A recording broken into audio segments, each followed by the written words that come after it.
তো আপনারা কিভাবে আপনাদের এলএমসি ক্যামেরার জন্য আনলিমিটেড এক্সএমএল ফাইল বা কনফিগ ফাইল কিভাবে আপনারা ডাউনলোড করবেন, ঠিক আছে? আপনারা যত খুশি আপনাদের এক্সএমএল ফাইল আপনারা ডাউনলোড করতে পারবেন, কোনো ধরনের কোনো সমস্যা হবে না। তো কিভাবে এগুলো এক্সএমএল ফাইল আপনারা ডাউনলোড করবেন সেটা মূলত হচ্ছে এই ভিডিওর ভিতরে আমি দেখাতে চলেছি। যাদের মূলত হচ্ছে আনলিমিটেড এক্সএমএল ফাইল দরকার তারা এই ভিডিওটা আপনারা পুরোপুরি দেখতে পারেন। তো হ্যালো এভরিওয়ান, আসসালামু আলাইকুম। আপনারা সকলে কেমন আছেন? আশা করি সকলেই ভালো আছেন। তো এই চ্যানেলে অনেক দিন ধরে হচ্ছে ভিডিও আপলোড দেইনি, তো এখন থেকে মূলত হচ্ছে আপনারা নিয়মিত ভিডিও পেয়ে যাবেন, ঠিক আছে? তো ফার্স্ট অফ অল হচ্ছে আপনাদের একটা অ্যাপ ডাউনলোড করতে হবে। তো অ্যাপটি ডাউনলোড করার জন্য আপনার ফোনের ইন্টারনেট কানেকশনটা অন করে নেওয়ার পর আপনার ফোনের গুগল প্লে স্টোরের ভিতরে হচ্ছে প্রবেশ করবেন। তো প্রবেশ করার পর মূলত হচ্ছে এই নাম লিখে হচ্ছে আপনারা সার্চ দেবেন, ঠিক আছে? তো স্ক্রিনে যে অ্যাপটি দেখতে পাচ্ছেন এই অ্যাপটি আপনাদের হচ্ছে ডাউনলোড করতে হবে। পর হচ্ছে এই অ্যাপটি আপনারা ডাউনলোড করে নেবেন। তো অ্যাপটি ডাউনলোড করা হয়ে গেলে ইনস্টল করার পর হচ্ছে অ্যাপটির ভিতরে হচ্ছে প্রবেশ করবেন।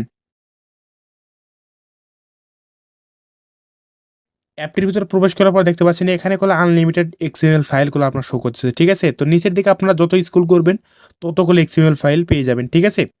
তো এগুলো এক্সএমএল ফাইল আপনারা কীভাবে ডাউনলোড করবেন? তো যে কোনো আমি একটা হচ্ছে আপনাদের ডাউনলোড করে দেখাবো। আমি যেটা ডাউনলোড করে দেখাবো যেই নিয়মে, সেই নিয়মে হচ্ছে আপনারা সব এক্সএমএল ফাইল ডাউনলোড করতে পারবেন। তো যেটা আপনাদের পছন্দ সেই এক্সএমএল ফাইলের উপরে একটা টাচ দিবেন। এগুলো হচ্ছে একটা করে এক্সএমএল ফাইল।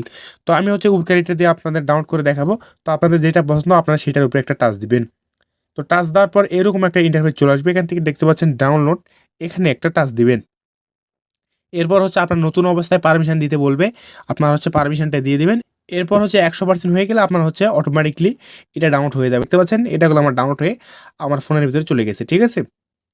তো এইরকম করে হচ্ছে আপনারা ডাউনলোড করতে পারবেন। আপনার এখান থেকে যে কোনো এক্সএমএল ফাইলগুলো এরকম করে আপনারা ডাউনলোড করতে পারবেন। তো এখন হচ্ছে এক্সএমএল ফাইলটা কীভাবে সেট আপ করবেন? তো এক্সএমএল ফাইলটা সেট আপ করার জন্যই আপনার ফোনের হচ্ছে ফাইল ম্যানেজারের ভিতরে হচ্ছে প্রবেশ করবেন। তো ফাইল ম্যানেজারের ভিতরে প্রবেশ করার পর ফোন স্টোরেজ এটার ভিতরে হচ্ছে প্রবেশ করবেন। এরপর নিচে থেকে খুঁজলে পেয়ে যাবেন হচ্ছে ডাউনলোড ফাইল। এই ডাউনলোড ফাইল এটার উপরে একটা টাচ দিবেন।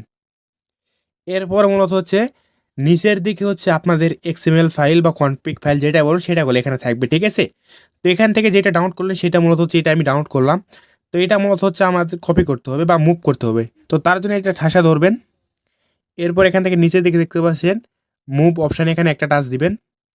এরপরে আগে থেকে যদি আপনার এলএমসি ক্যামেরার যদি ফাইল থাকে তাহলে হচ্ছে ভালো, আর যদি না থাকে আপনারা হচ্ছে ফাইলটা ক্রিয়েট করে নেবেন। এরপর হচ্ছে ফোন স্টোরেজ এটার ভিতরে হচ্ছে প্রবেশ করবেন।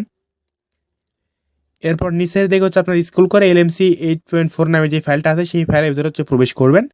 এরপর হচ্ছে এখান থেকে এটা হচ্ছে পেস্ট করে দিবেন। তো এখন মূলত হচ্ছে আপনার ফোনের এলএমসি ক্যামেরার ভিতরে হচ্ছে প্রবেশ করবেন। ক্যামেরার ভিতরে প্রবেশ করার পর এই সাইডে ওই সাইডে ডবল টাচ করবেন। এরপর এরকম একটা ইন্টারফেস চলে আসবে, এখান থেকে বিন্দু আইকনের উপরে একটা টাচ দিবেন। এরপর হচ্ছে যে এক্সএমএল ফাইলটা একটু আগে মুভ করে নিয়ে আসলেন সেই এক্সএমএল ফাইলের উপরে একটা টাচ দিবেন। এরপর এখান থেকে এই অপশনের উপরে একটা টাচ দিবেন। তাহলে হচ্ছে এই এক্সএমএল ফাইলটা হচ্ছে আপনার ক্যামেরাতে সেট আপ হয়ে যাবে। এখন মূলত এই ক্যামেরাটা দিয়ে হচ্ছে আপনার ফটোগ্রাফি করতে পারবেন। আশা করি এই ভিডিওটি আপনাদের কাছে ভালো লাগছে। ভিডিওটি ভালো লাগলে লাইক দিবেন, কমেন্ট করবেন এবং আপনার বন্ধু বান্ধবদের শেয়ার করে দিতে ভুলবেন না। সকলে পাঁচ নাচ করবেন, সকলে ভালো থাকবেন। আল্লাহ হাফেজ।